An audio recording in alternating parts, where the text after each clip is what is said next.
बदलापुर करमकड़ा में आयोजित सरना प्रार्थना सभा में उपस्थित गांव के पाहन राजा राजीपाड़ा सरना प्रार्थना सभा के पश्चिम बंगाल प्रदेश के उपाध्यक्ष दादा सुनील मघवार, प्रदेश महासचिव दादा भगवान दास मुंडा, झारखंड से राष्ट्रीय प्रचारिका दीदी रेणु तिर्की, दक्षिण दिनाजपुर जिलाध्यक्ष दादा मंगलराम, संथाल क्षेत्र के प्रतिनिधित्व कर रहे हमारे दादा जो मंच में आसीन हैं, साथ ही राजन हंसदा और साथ ही हमारे बीच उपस्थित दादा श्यामल पाहन और साथ में हमारे तमाम कलाकार बंधु और उपस्थित सभी माँ बाबा भाई बहन सबों को जमे जमा जय धर्मे। आवाज नहीं आ रहा है। जय धर्मे, जय सरना, जय धर्मेश, जय सिंह बोंगा, जय महाराज गुरु। आज इस धर्म सभा में उपस्थित होकर बेहद खुशी हो रही है कि आज हम लोग सैकड़ों किलोमीटर दूर से आज हम लोग इस जगह में पहुंचे हैं और यहाँ भी हमारे माँ बाबा भाई बहन आज हम लोगों के इंतजार में और साथ ही अपने धर्म अपने समाज को बचाते हुए आज यहाँ भी फल रहे हैं, फूल रहे हैं। आप लोगों से मिलकर हम लोगों को बेहद खुशी हो रही है। मन गदगद हो गया कि हमारे लोग आज देश दुनिया के कोने कोने में जहां भी हैं अपने परंपरा, अपने संस्कृति, अपने तमाम चीजों को आज पकड़कर चल रहे हैं। तो आज हम आदिवासी समाज के लोग हम अपने आप पे गर्व करते हैं। हम लोग अपने पुरखों पर गर्व करते हैं क्योंकि आदिवासी समाज दुनिया का सबसे धनी समाज है। आदिवासी समाज दुनिया का सबसे धनी समाज है। आदिवासी समाज दुनिया का सबसे संपन्न समाज है। आदिवासी समाज दुनिया का सबसे आत्मनिर्भर समाज है। आदिवासी समाज दुनिया का सबसे सभ्य समाज है। लेकिन कहीं ना कहीं ये जो बातें हैं दूसरों को छोड़ दीजिए, हम लोगों को भी कभी कभी यकीन नहीं होता है कि आदिवासी समाज धनी कैसे है। हम लोग से तो घर नहीं चल रहा। आदिवासी समाज सभ्य कैसे हैं? लोग तो हम लोग को अनपढ़ बोलते हैं, गंवार बोलते हैं। हम लोग सबसे अच्छे कैसे हैं? सबसे बेहतर कैसे हैं? तो हम लोगों को अपने आप को अगर जानना है तो अपनी नजर से देखना होगा।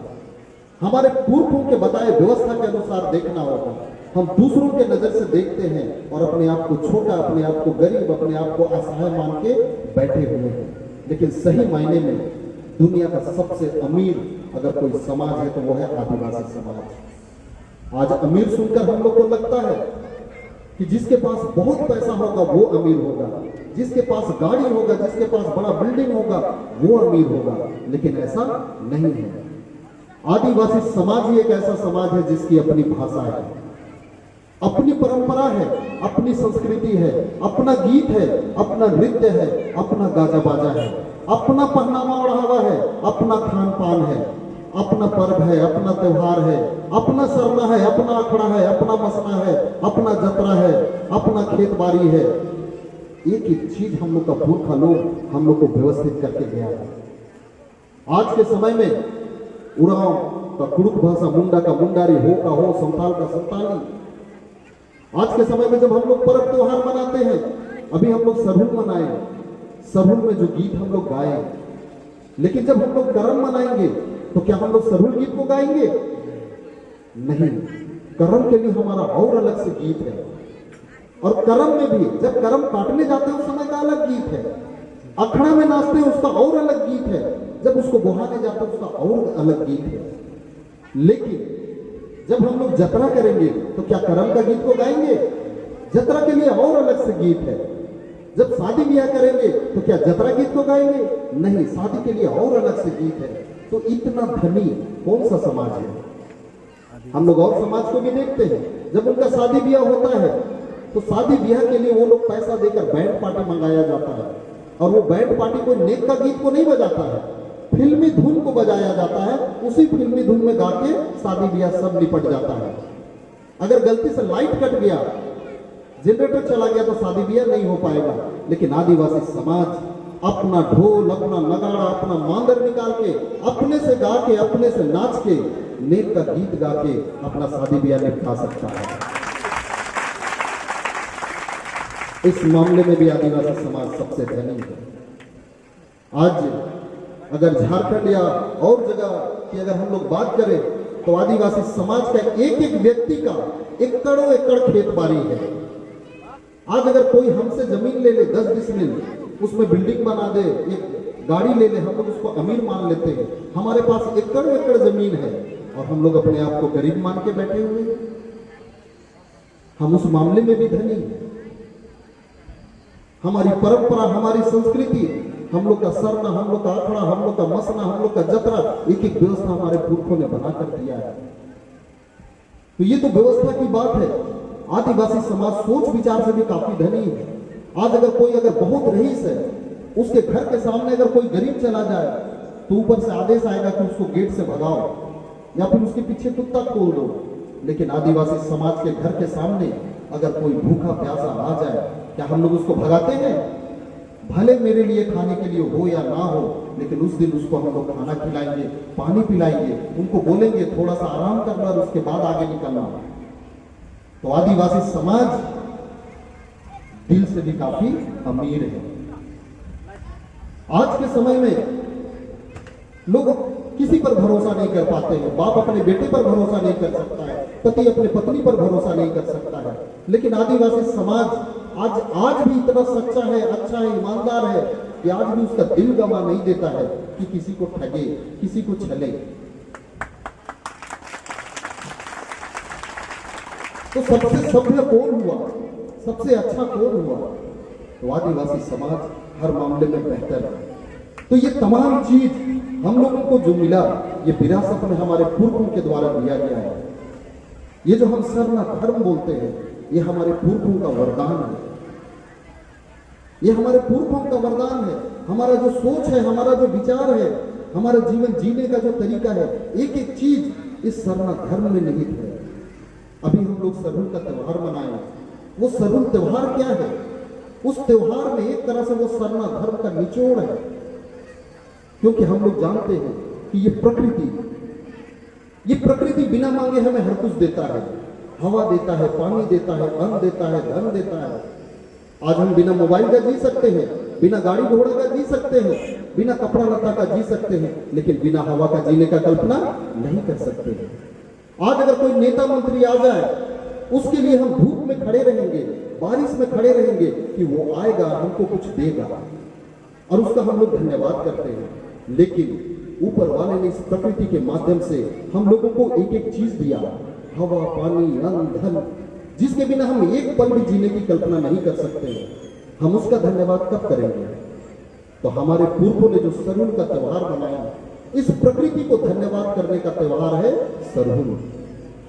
और उसको हम लोग इस रूप में करते हैं कि इस सरहुल के मौके पर जो नया नया फल फूल आता है, उसको जब तक हम लोग चाल आयु धर्म सिंह बोगा के चरणों में नहीं चढ़ाते हैं, तब तक उसको ग्रहण नहीं करते हैं।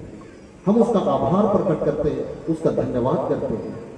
और साथ ही हम लोग पाहन की अगुवाई में जब सरना में जाते हैं तो हम लोग दोहराते हैं, हम लोग प्रकृति का धन्यवाद करते हुए कहते हैं कि हे प्रकृति, जिस तरह से आप इस पूरे साल भर में जो आपके पुराने रूखे सूखे पत्ते हैं, उसको छोड़कर अपने में नए नए पत्तों को ग्रहण करते हैं, और नया पत्ता ग्रहण करने के साथ साथ पूरा प्रकृति अपने आप को नया कर लेता है।